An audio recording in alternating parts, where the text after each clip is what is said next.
자, 우선 첫 번째 이제 심플 큐빅이라고 하는 게 있습니다. 우리말 번역은 심플 큐빅이고요.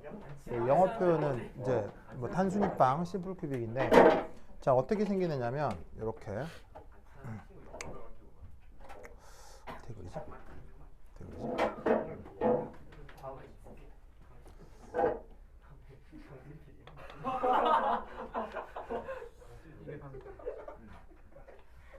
면심이 면의 구간인데 단면으로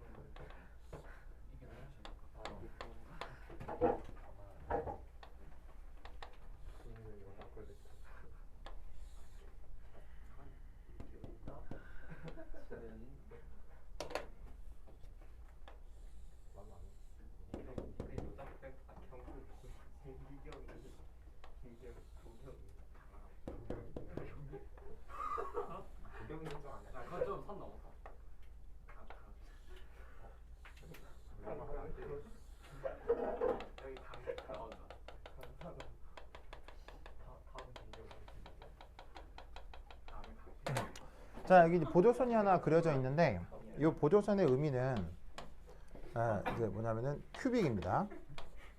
자, 영어로 큐빅이라고 하고 우리말 번역은 뭐죠?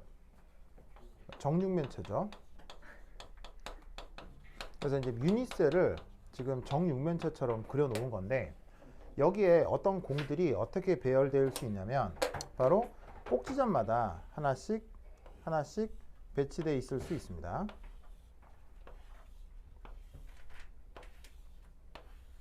그래서 지금 파랗게 그린 얘는 뭐 그야말로 공이라고 해도 되고요. 뭐 원자라고 해도 되고 뭐 분자라고 해도 되고 뭐래도 상관없어요.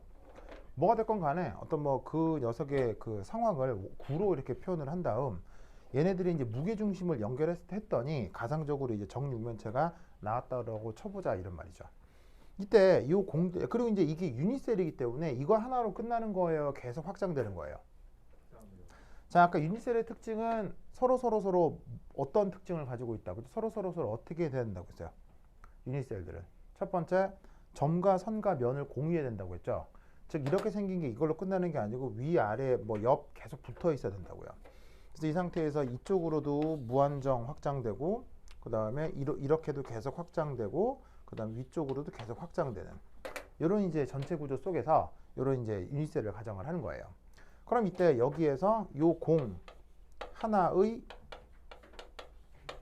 반지름을 편의상 R이라고 합시다. 그냥 뭐 9라고 가정을 할 때.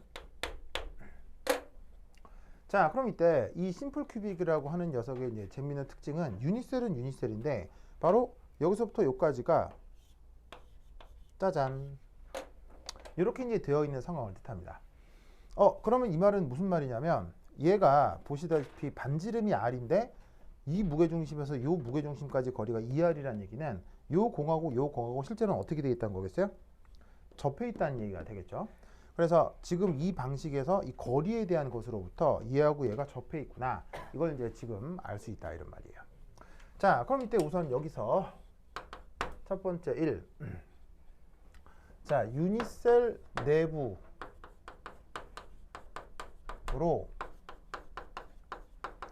잘려 들어가는 공의 개수 이걸 한번 살펴보도록 하겠습니다.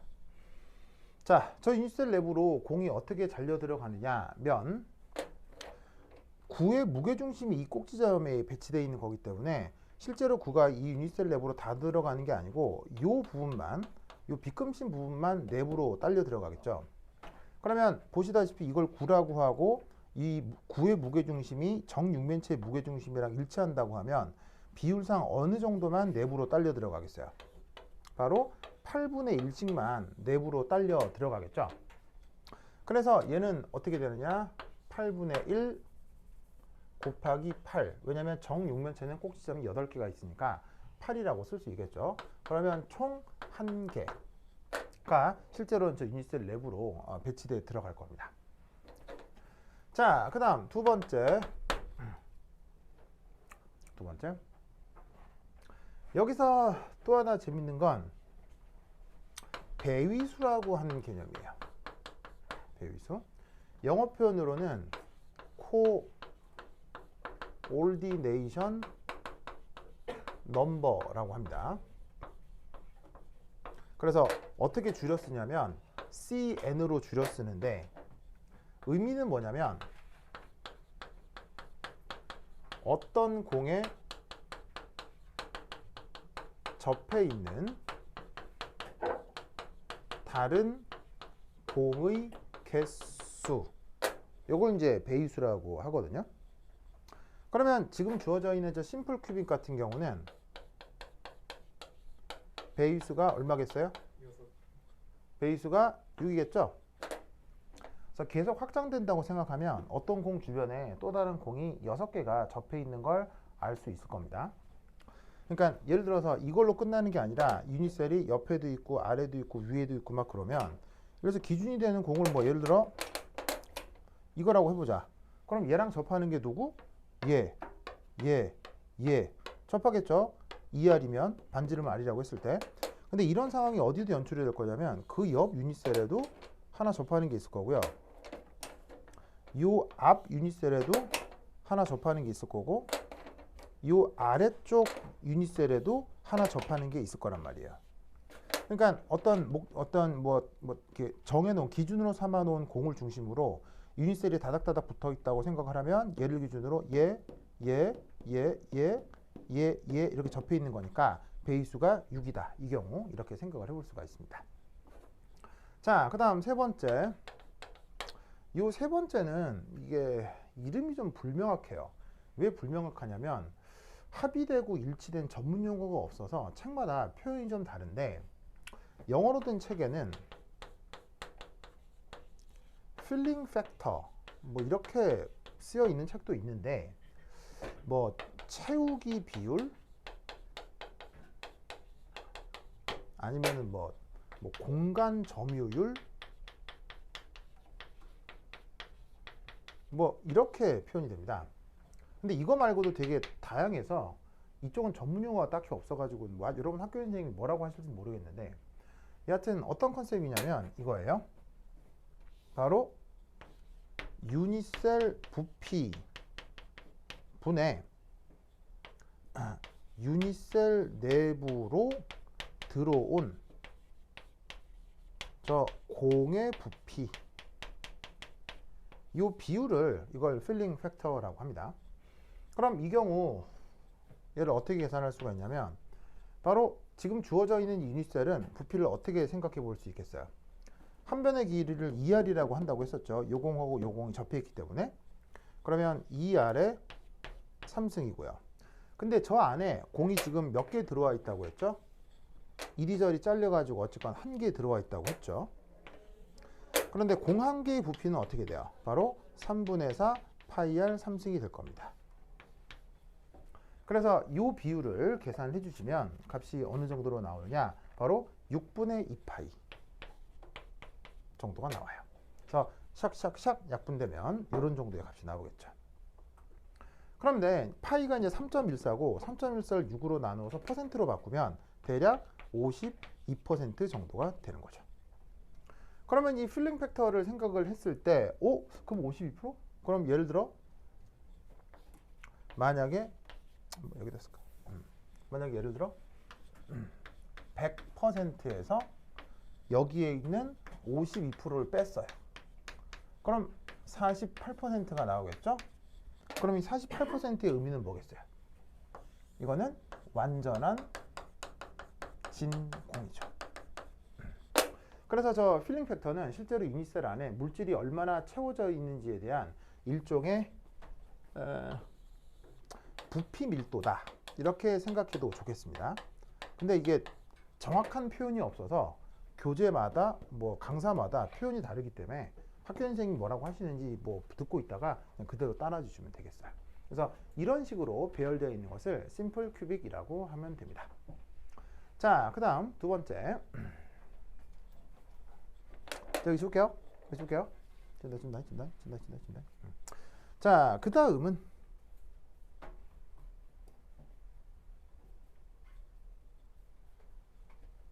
자, 이 왁구를 그대로 살려서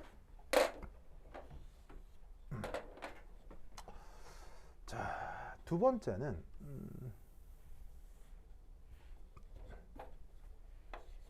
원래 영어 표현으로는 body centered 큐빅이라고 합니다. 우리말 번역은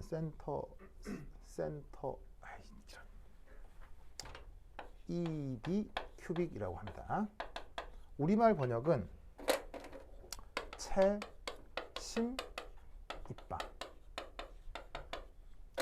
그리고 다시 한번 아까 살짝 얘기하는 걸 빼먹었는데, 지금 이렇게 얘기하는 무슨 입방 구조라고 하는 것은 반드시 모든 공들이 다 같은 공이라는 가정하에서 얘기하는 겁니다. 즉 지금 아까 단순 입방할 때 꼭지점들의 공들이 배치되어 있는데, 이 공들이 모두 다 화학적으로 동일한 공들이 배치되어 있을 때 아까 이런 거를 단순 입방이라고 했던 거예요. 만약에 이 자리 중에 공 하나라도 다른 원소로 치환이 돼 버리면 이건 단순 입방이 아니에요. 다른 거예요. 알겠죠? 그래서 지금 어떤 무슨 입방, 뭐 오늘 하게 될 단순 입방, 채심 입방, 면심 입방 등등등 있을 건데, 그런 식의 입방 구조다라고 얘기를 하는 거는 전부 다 같은 공들의 배열 패턴이다 라는 것을 꼭 기억해 두시기 바랍니다. 자, 어쨌거나 지금 할 건 채심 입방이라고 불리우는 녀석인데, 얘를 이제 줄임말로 뭐라고 쓰냐면 BCC라고 더 많이 줄였습니다. 그래서 우리말로 채심 입방이라는 말도 잘 안 쓰고요. 영어로도 body centered cubic이라는 말을 잘 안 쓰고 그냥 줄여서 줄임말인 BCC를 더 많이 쓰기 때문에 이 줄임말을 잘 알아두도록 하세요. 자, 그러면 채심 입방은 어떻게 되는 거냐? 자, 이게 큐빅이죠. 큐빅이라고 했죠. 큐빅에 우선 꼭지점에 공이 배치된 상태에서, 자, 기하학적으로 요 공하고 요 공의 대각선을 한번 그려봅니다. 그 다음 요 공하고 요 공의 대각선을 하나 그려봅니다. 그리고 얘하고 얘 대각선을 그려봅니다. 그리고 얘하고 얘의 대각선을 그려봅니다.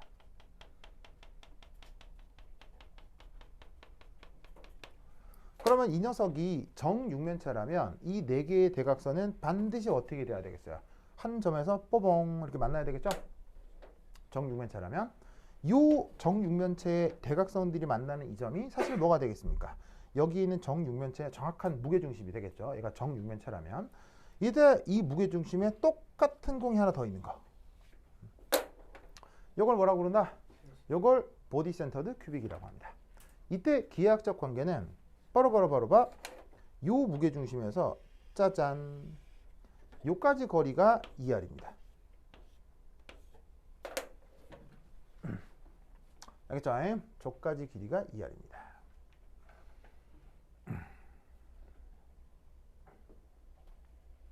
자, 그림 그리세요.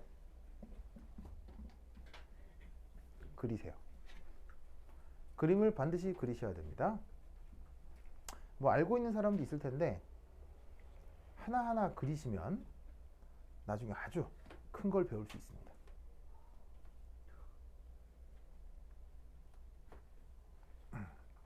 차근차근 그리시는 게 좋습니다.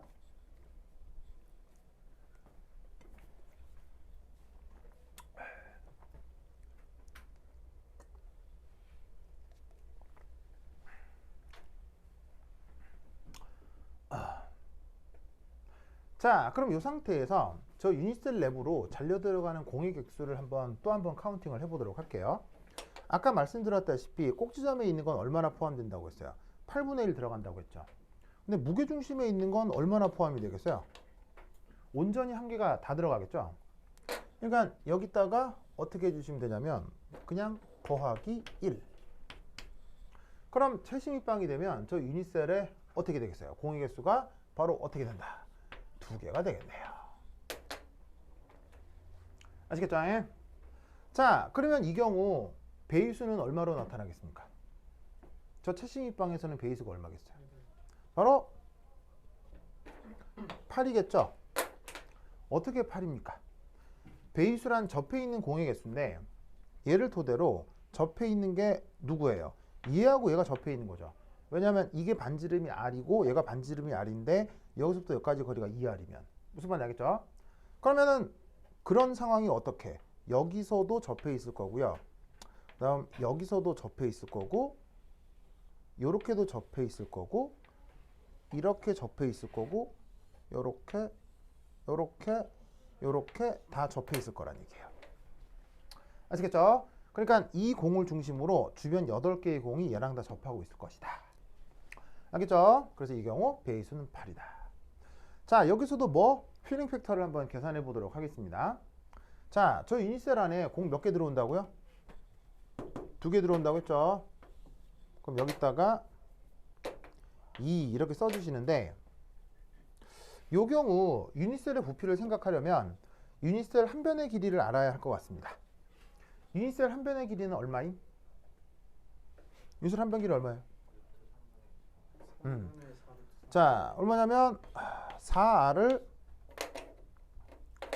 루트 3으로 나눈 만큼이 여기서부터 여기까지 한 변 길이가 되겠죠. 왜냐하면 여기서부터 여기까지 길이가 2r이면 대각선 길이는 4r이죠. 그럼 대각선 길이에 대해서 큐빅의 한 변 길이는 루트 3 대 1이잖아요. 그럼 여기서부터 여기까지가 4r이니까 한 변 길이는 4r을 루트 3으로 나누면 되겠지. 그러면 이 경우 어떻게 된다? 유닛셀 부피는 이렇게 해서 3제곱. 알겠죠? 자, 그러면 얘를 계산하면 값이 어떻게 나오겠습니까? 버르버르버르버 루트 3파이 오버 8 이렇게 됩니다. 그러면 루트 3이 1.732 정도 되고 파이가 3.14니까 놓고 우르륵 계산한 다음에 곱하기 100 하면 퍼센트가 나오겠죠. 그러면 대략 이 값은 68% 정도가 돼요. 그러면 68%가 아닌 32%의 공간은 저기에 뭐로 나타난다는 얘기였어요. 완벽한 진공으로 나타난다. 저런 배열을 뭐라고 부른다? BCC라고 합니다.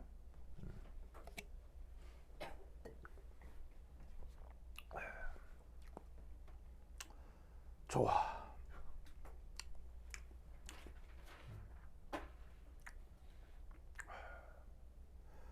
됐죠? 그 다음 세 번째,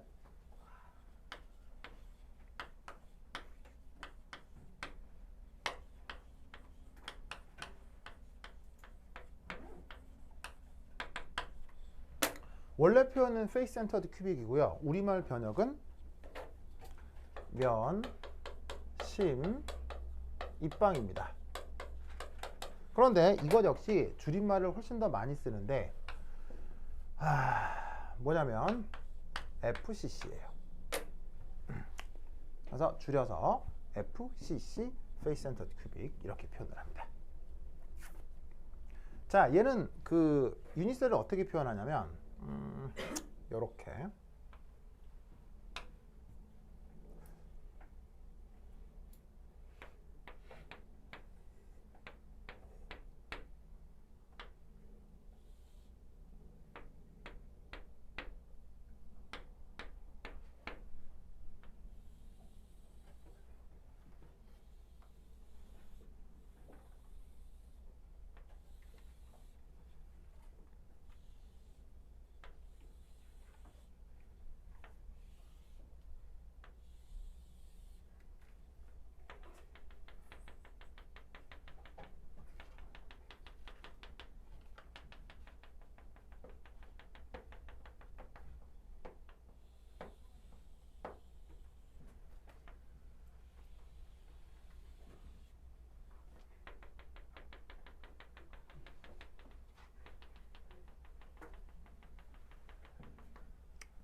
이거 다 당신 때문이잖아. 이런.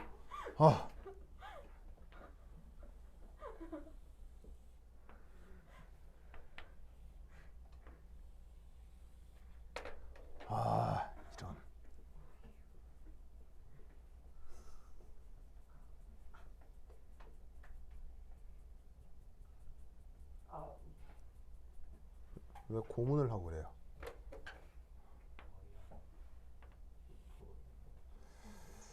좋아.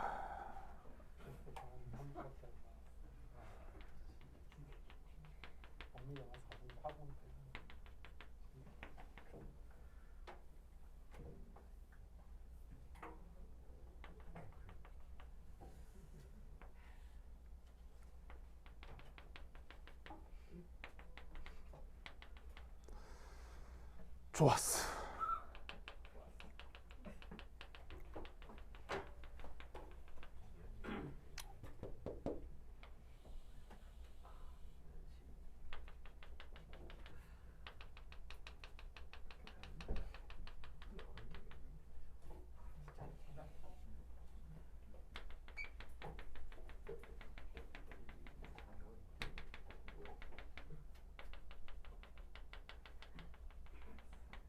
좋아. 그려.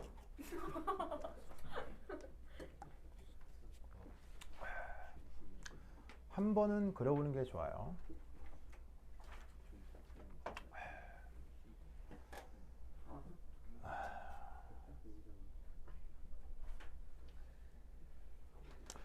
자, 당연히 이것 또한 뭐겠습니까? 큐빅. 알겠죠? 얘도 큐빅입니다. 그 큐빅을 어떻게 8등분을 한 거죠. 그래서 이제 정육면체를 두고 칼질을 3번을 해가지고 또 똑같은 자그마한 또 8개 부분의 큐빅을 또 만들어낸 겁니다. 알겠죠? 자, 그럼 여기서 이제 면심입방이라고 하면 공이 이제 어떻게 배치된 거냐? 당연히 똑같은 공이 우선 이렇게 꼭지점, 꼭지점, 꼭지점, 꼭지점, 요 꼭지점, 꼭지점, 꼭지점, 꼭지점. 자, 그 다음에 또 다른 공은 이렇게 면 중간에 또 면의 중간에 이렇게 들어오게 됩니다. 알겠죠? 이런 식으로 이걸로 끝나는 게 아니라 이렇게 무한정, 또 무한정, 그 다음 또 무한정, 계속 이렇게 성장해 가는 것을 우리가 면심입방이라고 해요. 이걸로 끝나는 게 아니고 이게 계속 다닥다닥 붙어 있는 거예요. 알겠죠? 자, 그럼 여기서도 똑같이 저 계산을 그대로 해보자 이런 말이죠. 자, 근데 이때 여기서 이제 그 재밌는 사실은 자, 어떻게 해볼까? 이 경우는 예를 들어 요 공하고 요 공 있죠. 요 공하고 요 공이 요 사이 거리가 예쁘지가 않네.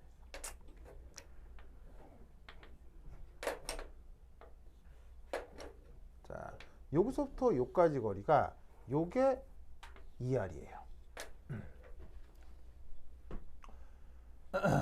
아시겠죠? 그러면 이 말은 무슨 말이냐면, 자, 공 하나의 반지름은 항상 뭐라고 했었죠? 반지름은 항상 R이라고 한다고 했었죠. 그럼 이때 여기서부터 여기까지가 2R이라는 얘기는 이 두 공이 기하학적으로 어떻게 된다는 얘기예요. 기하학적으로 접해 있구나. 무슨 뜻인지 아시겠죠? 알겠죠? 자, 그럼 이때 여기에서 유닛셀 내부로 잘려 들어가는 공의 개수를 한번 생각을 해볼게요. 자, 꼭지점에 있는 건 얼마씩 포함된다고 했어요? 항상 이 부분만큼이 8분의 1씩 들어간다고 했는데, 면의 중심에 있는 애들은 보시다시피 요만큼이 잘려 들어가는 거니까 유닛셀 내부로 2분의 1씩 들어간다 라고 생각해 볼 수도 있겠죠. 그러면 유닛셀 내부로 들어가는 공의 개수를 생각을 할 때 8분의 1짜리가 8개인 것에 2분의 1짜리가 6개가 들어갈 거예요. 그럼 총 4개의 공이 여기 잘려 들어가겠죠. 자, 그러면 이런 면심입방에서는 배위수가 얼마로 나올까요? 배위수 얼마예요? 배위수가 12가 되죠. 배수가 12가 나올 겁니다. 자, 여기서 배수 12 아시겠어요?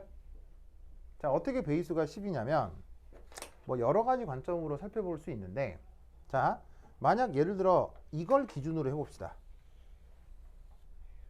자, 얘를 기준으로 하면 얘랑 접해 있는 공이 어디 있냐면요, 바로 누가 접해 있겠어요? 기하학적으로 이게 정육면체이고 이렇게 꼭지점 이런 데 배치가 된다면 얘하고 접해 있는 게 바로 요거 접해 있겠죠.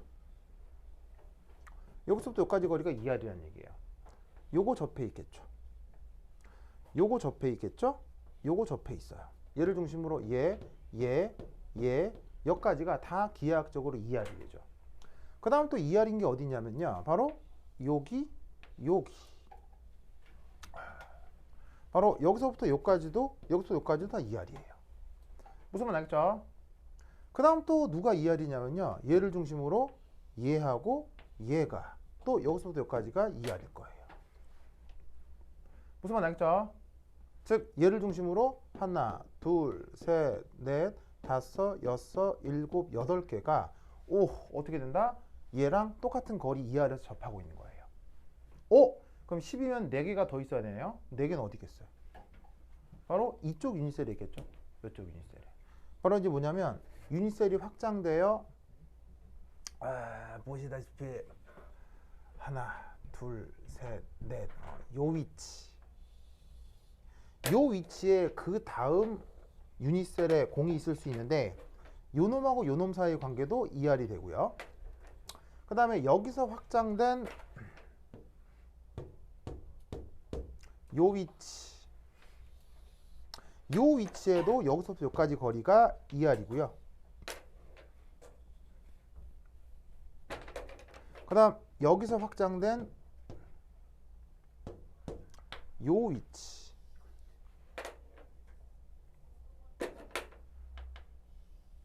에도 그 다음 유닛셀에 공이 있을 수 있는데 요 놈하고도 얘가 거리가 2R이 되죠. 그래서 2R, 2R. 그래서 얘도 있고 그 다음에 또 마지막으로 어디가 있겠어요? 여기서 요 위치쯤에 또 옆에 있는 유닛셀에 또 다른 공이 있을 건데 이놈하고 요놈도 공이 2R만큼 붙어 있을 거라 이런 말이에요. 총 하나, 둘, 셋, 넷, 다섯, 여섯, 일곱, 여덟, 아홉, 열, 열하나, 12개가 얘 주변에 접하고 있다 이런 말이죠. 그림이 약간 조금 예쁘진 않은데 조금 있다가 아주 끝장나게 예쁜 그림을 하나 그려드릴 테니까 그때 다시 한번 얘기해 보도록 하겠습니다. 자, 어쨌거나 면심인방에서 베이스가 얼마라고요? 12. 자, 그럼 여기에서도 채우기 비율을 한번 생각해 보도록 하죠. 자, 유닛셀 안으로 잘려 들어가는 공이 몇 개? 4개. 자, 그러면 유닛셀의 부피를 구해야 되는데 유닛셀의 부피를 구하려면 유닛셀 이 한 변 길이를 알아야 되겠죠? 자, 이 한 변 길이는 어떻게 하면 알 수 있어요? 여기서부터 여기까지가 2R이면 여기서부터 여기까지 2차원 대각선은 4R이 되겠죠? 그러면 정육면체에서 2차원 대각선과 한 변의 길이는 어떻게 돼요? 루트 2분의 1이 되겠죠? 그래서 전체 대각선 길이가 4R이니까 루트 2로 나누시면 여기서부터 여기까지 길이가 나오겠네요. 그래서 이때 유닛셀 부피는 이 자리를 루트 2로 바꾸어 주시면 되겠습니다. 자, 그러면 얘를 계산하면 어떻게 될까요? 바로 그 유명한 값 6분의 루트 2 파이가 나옵니다. 자, 루트 2가 1.414고 파이가 3.14니까 넣고 6 나누시면 대략값이 74% 정도가 나오고요. 그러면 74%를 제한 나머지 26%가 여기에 있는 면심입방에서 진공으로 나타난다는 얘기겠죠. 아시겠죠? 자, 근데 이때 아주 중요한 의미가 하나 있어요. 이게 무슨 의미일까요?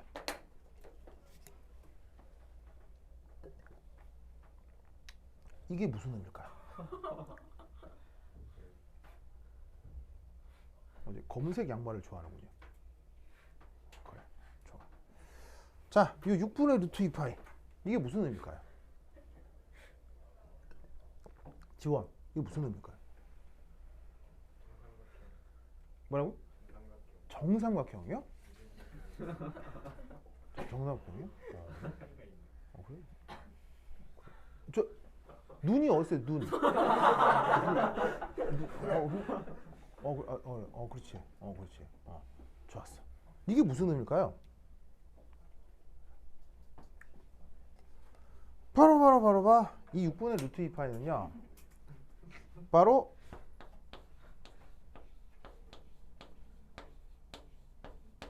짜잔 이겁니다. 무슨 말이냐면 전 우주를 뒤져도 저게 제일 고밀도라는 얘기입니다. 똑같은 공을 아무리 기하학적으로 이런 방법 저런 방법 다 쌓아봐야 저게 제일 초고밀도입니다. 저게 가장 고밀도입니다. 어떤 상황에서 형태가 변형되지 않는다라고 할 때, 뭐 예를 들어서 외부에서 강한 프레셔를 가하게 되면 어떻게 되겠어요? 구가 찌그러져서 이제 구가 찌그러져 형태가 변형이 돼가지고는 더 밀어붙여서 고밀도가 될 수는 있겠지만 그게 아니라 그런 외압 조건이 없는 조건이라고 하면 똑같은 공을 쌓았을 때 가장 최고밀도가 6분의 루트 2파이예요. 무슨 말 알겠죠?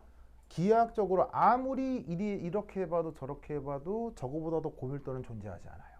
전 우주를 뒤져도요. 알겠죠? 평행 우주를 뒤져도 다른 건 없어요. 알겠죠? 저게 최고밀도다. 그럼 왜 제가 최고밀도일까요? 저게 왜 최고밀도일까요? 뭐라고? 어? 수학자들은 그 분자간 반발력 이런 거 전혀 관심이 없어요. 지금 이거는 화학적인 얘기가 아니고 수학적인 얘기예요. 수학적으로 제가 초고밀도예요. 가장 고밀도예요. 그럼 저걸 증명할 수 있을까? 응, 증명할 수 있어요. 자, 한번 살펴봅시다. 자, 여기 지울게요. 지운다. 지울게요. 지우지 마. 지운다. 지운다. 에이. 아이고. 2.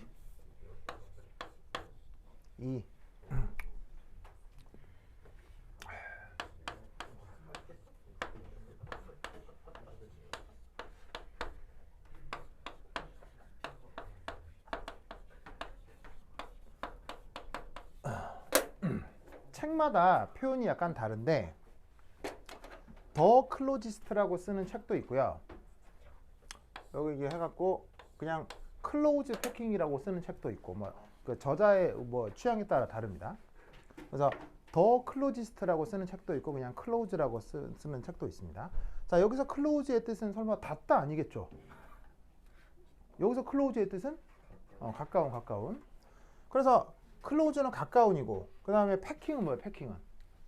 패킹은 뭐 포장이라는 뜻도 있고요. 뭔가를 차곡차곡 쌓는 걸 이제 패킹이라고 하는 거예요.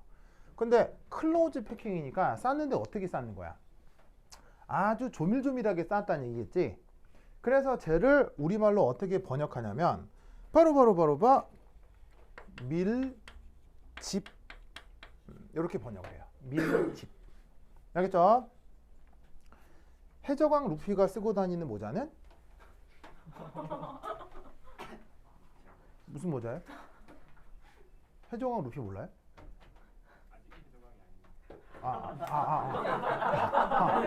아직 안 됐어요? 아직 그 무려 20년 동안 아직 못 된 거예요? 네. 그럼 걔 포기해야 되는 거 아니에요? 아니 20년 동안 해서 안 된 거면 20년 동안 해서 안 된 거면 포기해야죠. 나도 1타 강사 되는 거 포기했거든요. 벌써 뭐 몇 년 됐지? 한 15년 됐나? 내가 벌써 포기는 했는데 한 번 1타 강사에서 내려오고 나니까 두 번 다시 안 되더라고요. 그래서 이제 절대 안 되더라고요. 그래서 이제 이미 포기했거든요. 포기했는데 루피도 포기해야지. 20년 동안 했는데 안 됐다고? 그래요. 하여튼. 자, 어쨌건 자, 그 밀집 구조가 뭐가 있는지 한번 살펴보도록 하겠습니다. 왜? 자, 첫 번째 1. 첫 번째는 헥사고널 클로즈 패킹. 다시. 자, 밀집이라고 하는 건 뭐냐면 가장 고밀도 쌓음 방식이에요. 가장 고밀도로 쌓는 거예요. 그러면 여러분 여기서 잘 봐요. 짜잔. 이게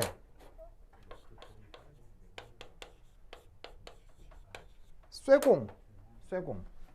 왜 베어링이라고 하는 거 있잖아요. 그 쇠로 되어 있는 구슬 있잖아요. 쇠구슬 같은 거. 그러니까 이제 쇠구슬이라고 굳이 가정하는 이유는 외력이 작용해도 뭐 그렇게 큰 변형이 없는 뭐 그런. 그래서 그런 걸 이제 우리가 전문 용어로 물리학 시간에 강체라는 말을 쓰는데, 강체라는 말 들어본 적 있죠? 네. 그래서 이제 물리학에서 이렇게 뭐 외력이 작용해도 형태가 변형되지 않는 걸 강체라고 하잖아요. 이제 구는 그러니까 이제 그래서 지금 어쩔 수 없이 이제 칠판이라서 원으로 그려놨지만 얘는 이제 일종의 강체 구다 이렇게 생각을 해보자 이런 말이에요. 그럼 여러분 생각해봐. 강체 구를 어떻게 하면 가장 고밀도로 쌓을 수 있죠? 어떻게건 쌓아봐. 그럼 이것보다 더 고밀도는 불가능해. 형태를 변형시키지 않는 선에서 어떻게 하는 게 강체 구를 가장 고밀도로 쌓는 거야? 바로 봐. 짜잔. 짜잔. 이렇게 하면 공 3개가 좀 찌그러지긴 했네. 자, 이렇게 짜잔, 짜잔, 짜잔 접하게 될 거 아니에요. 그러면 공 3개가 딱 접해 놓으면 중간에 홈이 하나 만들어지죠. 그래서 공 3개로 1층을 쌓아요. 그런 다음 2층에 이 공 3개가 만들어진 홈 위에 짜잔 하고 2층의 공을 똑같은 공을 살짝 올려놓는 거야. 그러면 여러분 저것보다 더 고밀도로 쌓을 수 있어요? 저게 최고밀도예요? 저게 최고죠? 저게 최고죠? 저런 쌓음 방식을 뭐라고 한다? 클로우즈 패킹이라 한다 이런 말이에요. 무슨 말 알겠죠? 그런데 저 초고밀도 저런 고밀도 쌓음 방식을 또 약간 뒤틀 수 있어요. 약간 뒤틀면 또 2가지로 구분이 되는데 그걸 한번 살펴보도록 하겠습니다. 자, 그럼 이때 자, 여기 줄게요. 여기 준다잉. 여기 준다. 에잇.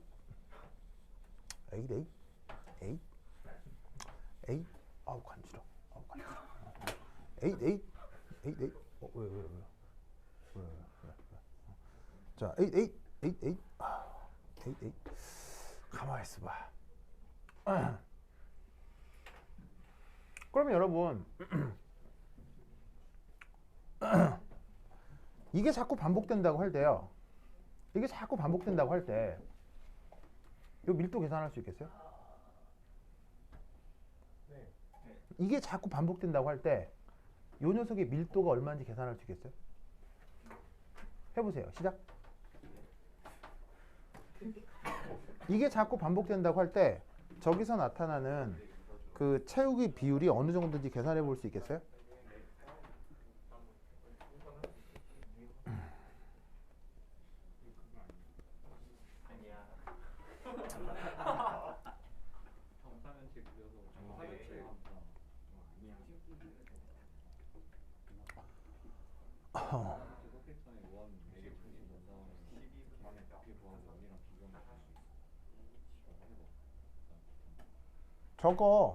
저렇게 제가 막 반복된다고 치자. 그럼 저게 계속 반복됐을 때 저 녀석의 채움 비율을 계산해 볼 수 있겠어요? 아까 필링 팩터? 얼마 나와요? 뭐 이제 잘 생각을 해야죠. 잘 생각을 해야죠.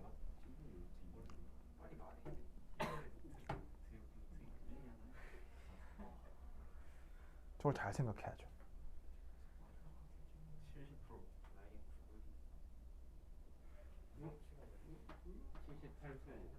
78%요? 이야. 74%. 자, 한번 해볼까요?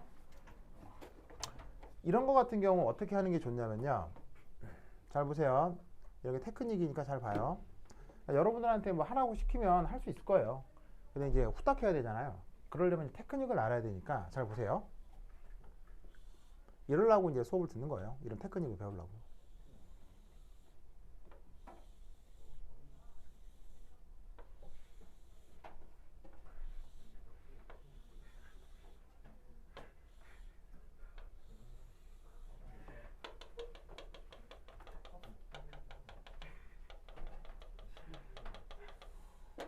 자, 뭘 그렸죠? 큐빅을 그렸습니다. 그죠? 큐빅을 그리고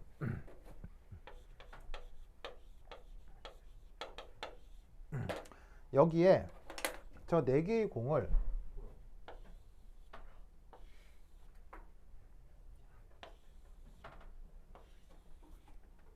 자, 이렇게 한번 배치해 보았습니다. 자, 그럼 이때 여기에서 요 공의 반지름 얼마죠? 반지름 얼마예요? 뭐 항상 R이잖아요. 반지름 R이잖아요. 그럼 이때 여기에서 여기서 여기까지 길이가 얼마가 되겠죠? 이게 2R이겠죠. 2R이겠죠. 그럼 이때 여기 요 길이는 얼마가 되겠어요? 바로 루트 2R이 되겠죠. 맞아요? 자, 그러면 이걸 왜 이렇게 그려보냐면 바로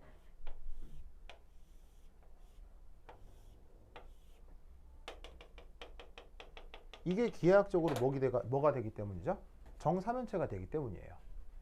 즉 무슨 말이냐면 공 3개 위에 또 하나를 올려서 무게중심을 연결하면 정사면체가 될 건데 방금 누가 물었잖아요. 정사면체 부피 구하는 공식이 뭐냐고? 그렇게 구하면 낭패를 보게 될 거예요. 정사면체는 항상 어디 위에서 생각하는 게 좋냐면 정육면체 위에서 생각하는 게 훨씬 편해요. 그래서 정사면체를 따로 그리지 마시고요. 정육면체를 그리고 그 위에서 정사면체를 배치하면 계산하기가 훨씬 편해집니다. 아시겠죠? 그러면 이때 어떻게 되냐면 이 정육면체 안으로 요 공이 몇 개씩 포함되겠어요? 모두 다 꼭지점에 들어가 있는 거니까 8분의 1개씩 들어가겠죠. 무슨 말 나겠죠? 그럼 이때 채우기 비율은 어떻게 되냐면 여기서부터 여기까지 한 변 길이가 루트 2R의 3승. 그 다음에 여기 있는 공 하나의 반지름은 3분의 4 파이 R 3승이 될 건데 8분의 1짜리가 하나, 둘, 셋, 4개만 있으니까 공은 총 2분의 1개가 들어가게 될 거라고요. 그래서 계산을 해 뭐가 나와? 6분의 루트 2파이가 나올 거예요. 아까 계산했던 74%요. 아까 73%가 뭐라고 했었죠? 전 우주에 존재하는 가장 고밀도 싸움 방식이 74%라고 했죠. 그러면 그 전 우주에서 가장 가능한 가장 고밀도 싸움 방식을 어떻게 구현하는 거다? 바로 이렇게 구현한다는 얘기예요. 그래서 쇠공을 두고 쇠공을 1층에 3개를 쌓은 다음에 그 다음 하나의 공을 올리면 그게 바로 74% 채운 비율이 나오게 되는 거예요. 그래서 그 중에 하나가 방금 말씀드렸던 면심입방이 되는 거고. 알겠죠? 그래서 이런 걸 우리가 뭐라고 부른다? 방금은 아까는 처음엔 면심입방이라고 생각을 했지만 뭐 면심입방도 맞는 말인데 얘를 다른 관점으로 봤을 때 클로즈 패킹이라는 개념으로 또 한 번 표현을 할 수가 있다고요. 그래서 이 클로즈 패킹 구조에 뭐가 있는지 이제 하나하나 살펴보도록 하겠습니다. 자, 이거 지울게요. 지운다. 에이. 자, 그러면 클로즈 패킹 구조의 첫 번째 1. 헥사고널 클로즈 패킹이라고 하는 녀석이 있습니다. 우리말 번역은 뭘까요? 우리말 번역은 육방 밀집 구조예요. 그래서 일제시대 때 저렇게 이제 육방 밀집 이렇게 이제 번역을 했거든요. 육방이 무슨 말일까요?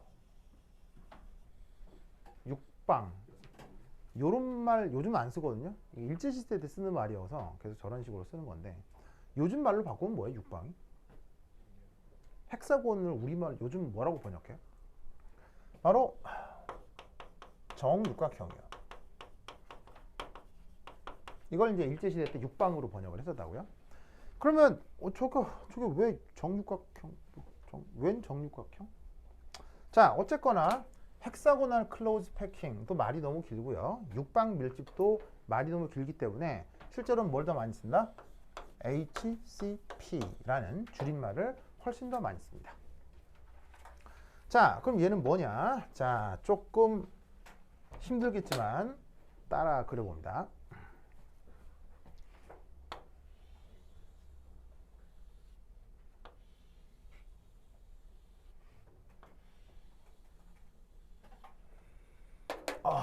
삐져나왔어. 교재에도 그림이 있긴 있는데요. 한번 그려보시는 게 좋습니다. 그래야 기억에 남습니다.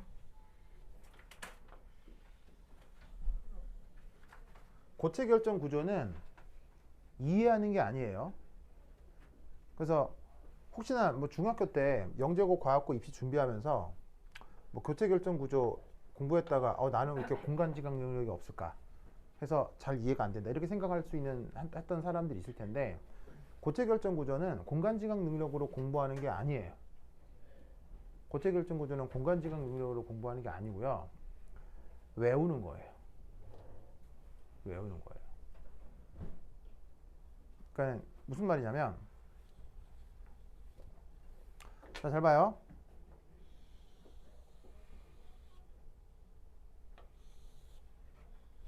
자, 이렇게 되면 요 원하고 요 직선 사이에 무슨 기하학적 관계가 나타나죠? 이렇게 되잖아요. 맞죠? 이런 게 일종의 공간 지각 능력이죠. 만약에 이게 면이 되고 구가 되어도 상황은 마찬가지일 거예요. 그죠? 근데 수학자라고 해서 공간 지각 능력이 좋을까요? 인간은 공간 지각 능력이 안 좋게 태어나요. 왜죠? 공간 지각 능력은 누가 좋을까요? 어떤 동물? 육식 동물이 좋아요. 즉 육식 동물이 공간 지각 능력이 훌륭하거든요. 왜일까요? 정확히 그걸 네, 공간 지각 능력의 핵심은요, 깊이감이에요. 깊이감. 무슨 말이냐면, 그래서 여기서부터 여기까지 깊이하고요, 여기서도 여기까지 깊이가 다르죠. 어디가 더 깊어요? 여기서 여기까지가 더 깊죠. 그럼 이게 깊다라는 게 무슨 말이냐면, 깊다라는 걸 알아야 여기서부터 여기까지 거리를 본능적으로 아는 거예요. 그럼 이 거리를 본능적으로 아는 게 왜 중요하겠어요? 그래야 내가 뛰었을 때 저 상단까지 도달하는 시간을 계산할 수가 있다고요. 그러니까 육식동물이 태어나기를 공간지각 능력이 아주 좋게 태어나는 거예요. 그러면 초식동물은 공간지각 능력이 좋을까요? 안 좋을까요? 초식동물은 별로 안 좋아요. 왜 안 좋죠? 좋을 필요가 없기 때문이에요. 초식동물은 뭘 먹어요? 식물을 먹잖아요. 근데 식물은 도망가요? 안 도망가요? 식물은 안 도망가죠. 그래서 초식동물은 공간지각 능력이 좋을 필요가 없어요. 깊이감이 별로 필요가 없다고요. 대신 뭐가 중요하다? 사물을 정확하게 보는 게 중요해요. 왜냐하면 식물 중에는 뭐가 있을 수 있으니까? 독초가 있을 수 있으니까. 그래서 초식동물은 공간지각 능력을 버리는 대신 정확한 시각을 가지고 있고요. 육식동물은 공간지각 능력이 좋은 대신 시각이 좀 안 좋아요. 그래서 육식동물은요, 잘 안 보여요. 흐릿하게 보여요. 흐릿하게. 그래서 뭐냐면 어떤 사물이 뭔지 잘 안 보여요. 그래서 뭐만 보이냐면 얘가 움직이는 것만 인식되는 거예요. 움직이는 것만. 그 움직였을 때 깊이감만 느끼는 게 육식동물이에요. 그럼 사람은 초식동물 베이스예요? 육식동물 베이스예요? 사람은 초식동물에 더 가깝죠? 육식동물이라고요? 테스트를 해보면 되는데, 여러분 빨간색 예쁜 모양의 과일을 보고요, 먹어보고 싶다 이런 생각 해본 적 있죠? 해본 적 있죠? 근데 송아지가 걸어가는 걸 보고 먹어보고 싶다 자, 그런 생각 잘 안 하죠? 그러니까 인간은 문화적으로 육식을 하게 된 거지, 그러니까 문명적으로 산업적으로 육식을 하게 된 거지, 우리 날 때부터 육식에 가까운 게 아니라고요. 알겠어요? 무슨 말 알겠죠? 알겠죠? 그래서 인간은 공간지각 능력이 좋다 나쁘다? 나쁘게 태어났어요. 그래서 수학자들이 뭐를 만드냐면 이걸 만드는 거예요.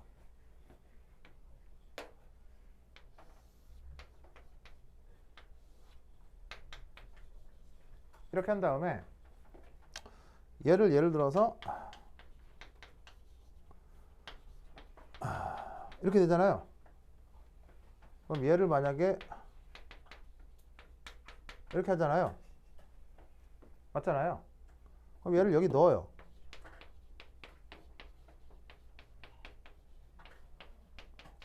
해. 그 다음에 뭘 계산해? 판별식을 계산하죠. 0 하면 접하는 게 되는 거죠. 그럼 보시다시피 좌표를 없앤 상태에서는 이렇게 접한다 안 한다의 공간지각 능력, 깊이감이 필요하다고요. 근데 얘를 이렇게 대수로 바꿔버리는 순간 깊이감이 필요해요? 아무런 관계가 없어요? 아무런 관계가 없죠. 이런 기하학을 뭐라고 해요? 이런 걸 대수기하학이라고 한다고요. 무슨 말인지 알겠어요? 수학자들이 대수기하학을 왜 만들었겠어요? 인간이라서 만든 거예요. 인간이 육식동물이었으면 대수기하학을 만들 필요가 없었을 거예요. 왜냐면 눈에 보이는 대로 다 알 수 있으니까. 근데 인간은 눈에 보이는 대로 잘 파악이 안 되거든요. 깊이감이 없기 때문에 그래서 대수기하학을 만드는 거예요. 그래서 대수기하학으로 풀면 공간지각 능력 필요해요, 안 해요? 필요 없거든요. 이쪽도 마찬가지예요.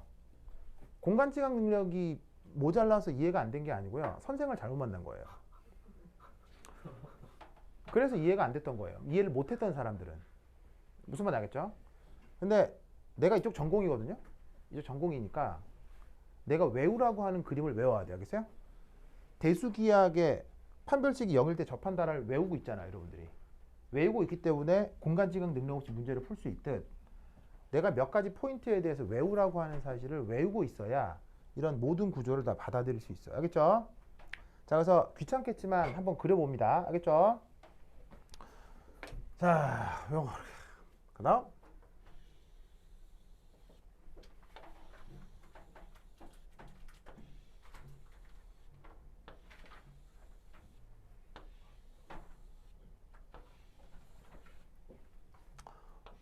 귀찮아.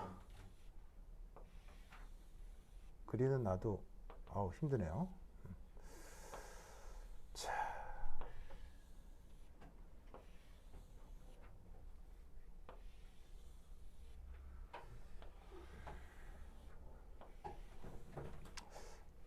옛날에 이거 막 따라 그리던 학생이 환공포증이다 뭐 이렇게 얘기하기도 하던데.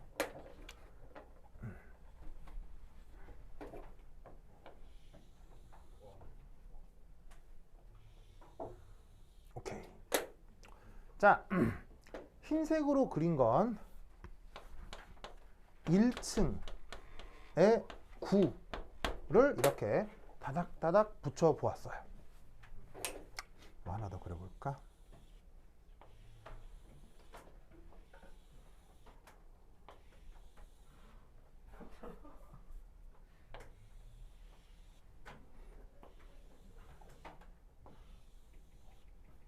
자, 그러면 1층을 쌓아놓고 나면 그 다음 몇 층을 올릴 수 있어요? 2층 올릴 수 있죠. 2층. 자, 그럼 2층을 올려볼게요. 자, 보세요. 그럼 2층을 어디에 올릴 수 있냐면요. 아까 얘기했던 것처럼 공 3개 놓고 위에 하나 올리면 되잖아. 그지? 그럼 이때 공 3개 놓고 하나 올리면 될 거 아니야. 그러면 만약에 공 3개 놓고 위에 올리는데 잘 봐요. 2층에 공을 올릴 때 여기 올릴 수도 있고 사실은 여기 올릴 수도 있어요. 맞아요? 맞아요? 요 3개 위에도 올릴 수 있고요. 요 3개 위에도 올릴 수 있어요. 근데 보시다시피 요 자리하고 요 자리는 서로 양립해요, 서로 충돌해요. 서로 충돌하죠. 왜 충돌하냐면 2층에 어떤 공을 이런 식으로 짜잔 하고 올리는 순간 2층 공의 부피 때문에 그 옆자리가 블로킹이 된다고요. 아시겠죠? 그래서 어떻게 되냐면 공을 여기 올릴 수도 있고 여기 올릴 수도 있지만 어느 자리에 공을 하나 딱 놔버리잖아요. 그럼 2층에는 그 다음 공을 어쩔 수 없이 여기 놓는 수밖에 없어요. 아시겠죠? 그러면 그 2층의 공은 그 다음 여기 올라가게 되고요. 그 다음 여기, 여기, 여기. 그 다음 여기, 여기, 여기, 여기, 여기, 여기. 짜잔, 짜잔, 짜잔, 짜잔, 짜잔, 짜잔, 짜잔, 짜잔, 짜잔, 짜잔, 짜잔, 짜잔, 짜잔. 이렇게 된다 이런 말이죠. 그래서 노란색으로 그린 공이 몇 층이다? 얘가 2층이다. 자, 그리고 이걸로 끝나는 게 아니라 이게 계속 무한히 확장되는 거예요. 자, 그러면 1층 위에 2층을 쌓았으니까 2층 위에는 뭘 쌓을 수 있을까요? 2층 위에는 또 뭘 쌓을 수 있을까요? 3층을 쌓아볼 수 있겠죠. 자, 그럼 3층을 한번 또 쌓아볼게요. 자, 그럼 3층을 어떻게 쌓느냐? 마찬가지로 요 공 3개 위에 자, 보세요. 여기도 하나 쌓을 수 있고요. 자, 요 위치 알겠죠? 요 위치? 공 3개 위에 하나를 올릴 수가 있잖아요. 근데 요 위치도 있을 거예요. 그죠? 그럼 이 공 위에도 하나를 올릴 수가 있는데 마찬가지로 이 위치하고 이 위치는 서로 양립하겠어요? 충돌하겠어요? 당연히 충돌하겠죠. 그러면 이때 이 경우 두 위치 중 만약 내가 여기에 공을 쌓았다 라고 치면 마찬가지로 여기 쌓을 수가 없죠. 그러면 3층의 공은 어쩔 수 없이 그 다음 여기, 여기, 여기, 여기, 여기, 여기, 여기, 여기, 여기 쌓을 수밖에 없어요.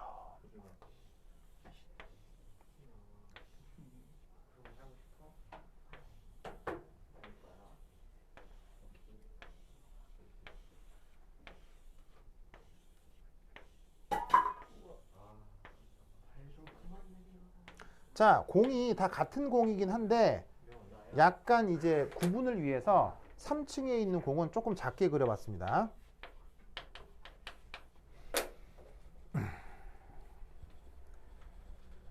보이시죠? 자, 이런 식으로 쌓는 방식을 뭐라고 부른다? 헥사고널 클로즈 패킹이라고 해요. 자, 그러면 이 헥사고널 클로즈 패킹의 의미는 뭐냐면 첫 번째 1층을 평행 이동하면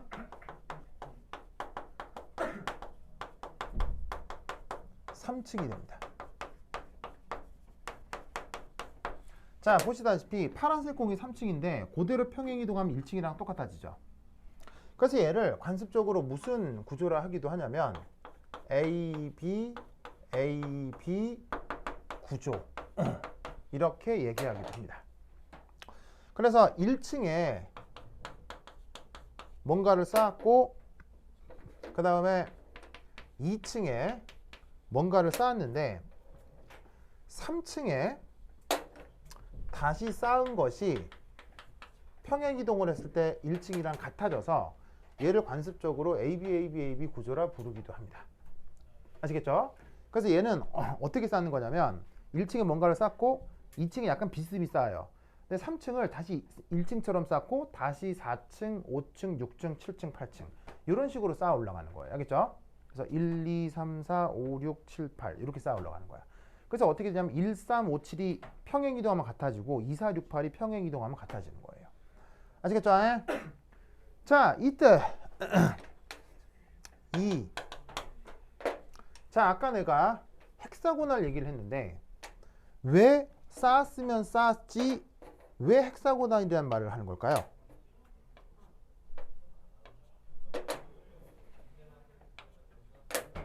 왜 헥사고널이라는 말을 하는 걸까요? 쌓으면 쌓은 거지 왜 헥사고널이라는 말을 쓸까요? 뭐라고요? 밀도가 높아서요. 바로 봐. 이렇게 쌓았을 때 나타나는 유니셀 이 정육각형 기둥이라서 그래요.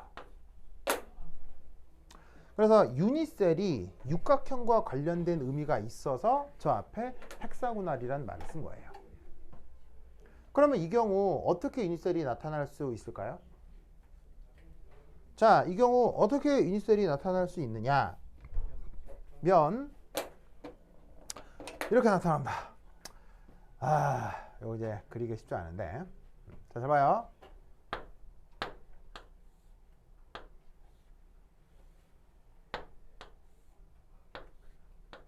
이게 유니셀입니다. 저기 유니셀이에요. 자, 유니셀의 특징은 뭐라고 했었죠? 첫 번째, 유니셀끼리는 서로 어떻게 된다고 했었죠? 다닥다닥 붙어 있다고 했죠.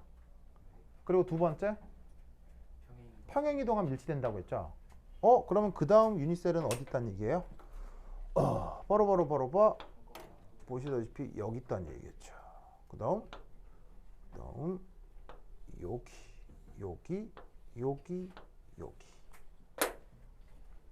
그래서 여기에 구성 성분을 평행 이동시키면 똑같아질 거예요. 무슨 말 알겠죠? 그래서 이렇게 생긴 육각 기둥이 바로 요 HCP의 유니셀이 됩니다. 그래서 저기에 있는 그 육각 기둥이 유니셀이라는 의미 때문에 저 앞에 헥사고널이라는 말을 써두게 된 거예요. 아시겠죠? 자, 그 다음 여기서 두 번째 로컬 구조. 로컬 구조. 자, 로컬 구조가 뭐냐면 전체 구조가 아니라 어떤 한 원자 주변의 지역 구조를 좀 살펴보겠다는 얘기입니다. 왜요? 그 동그라미 아니 뭐라고? 동그라미 2 아니 동그라미 2라고요? 아니 아, 헥사고널 클로즈 패킹의 1, 2. 같은 문자를 거꾸로 그래요? 야, 2네. 뭐야. 아이, 다시. 야. 다시. 그렇지. 2. 고 이게 3. 3. 3. 그러네. 언제 고마워요? 자, 그러면 누구의 로컬 구조를 보겠다는 얘기냐? 바로 요놈. 저 B급진 공 있죠? 자, 노란색이니까 몇 층이에요? 노란색이니까 2층이죠? 자, 그러면 이때 저 2층만 따로 한번 그려볼게요. 짜잔. 짜잔.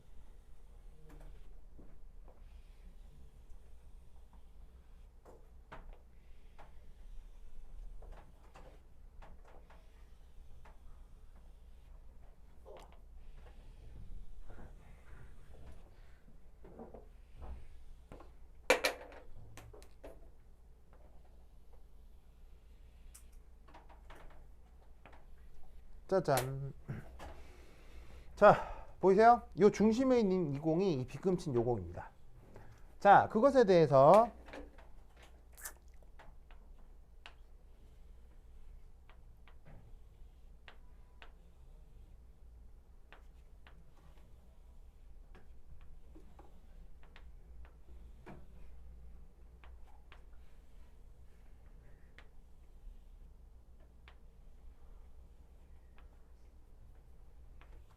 짜잔.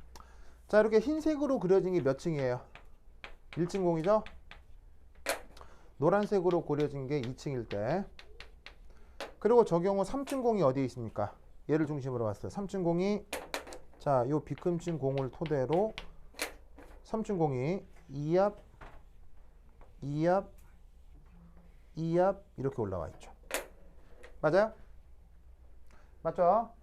자, 그럼 여기서 하나 기억할 건 뭐냐면, 이 경우 배위수가 얼마라는 걸 알 수 있어요? 배위수 얼마예요? 배위수가 10이라는 거 알겠어요?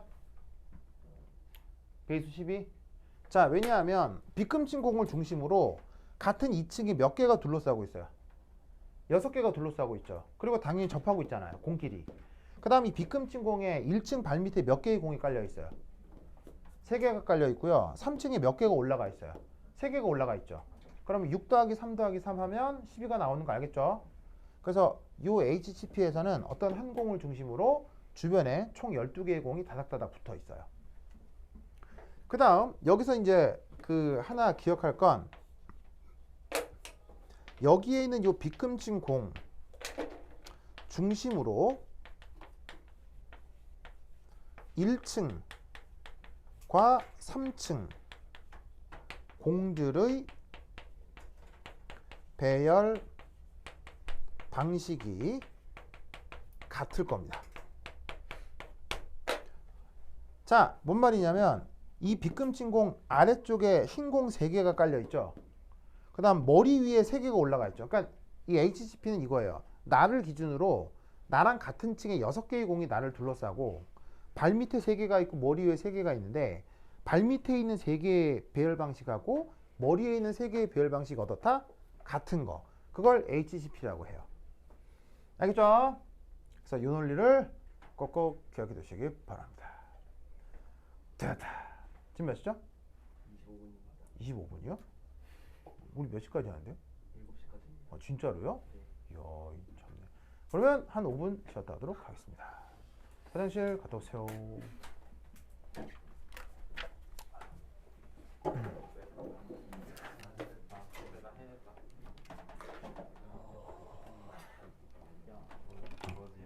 이건 빼도 되네.